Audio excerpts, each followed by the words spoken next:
हाणे अपडेट कयूं पिया सीता रोड में आसिफ अली जामवरी की रिपोर्ट मुताबिक सिंधी अदबी संगत शाख सीता रोड की हफ्तेवार दस्तूरी गरजाणी सिंधी अदबी संगत के सरवाणो ताजु जवियो की गिरफ्तारी की मजम्मत तुर्त आज़ादी की घुर।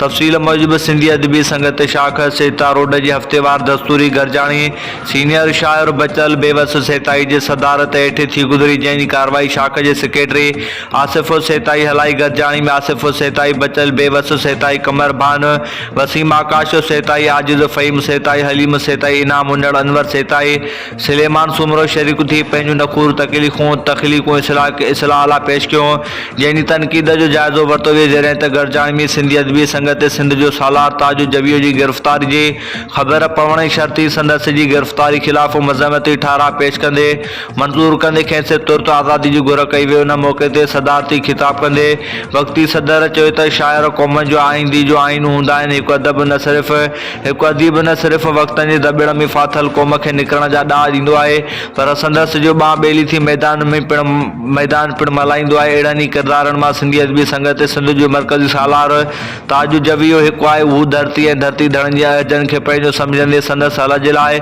हरदम पाण पतोड़े रहियो आहे। पंहिंजा हक़ घुरण जे बादाशे में खबे गुम कयल क़ौमी कारकुननि जी आज़ादी लाइ कयल मुज़ाहिरे मां गिरफ़्तार कयो वियो आहे, जंहिंजी सख़्तु निदा करण सां गॾु संदसि जी तुर्त आज़ादी जी घुर कजे थी।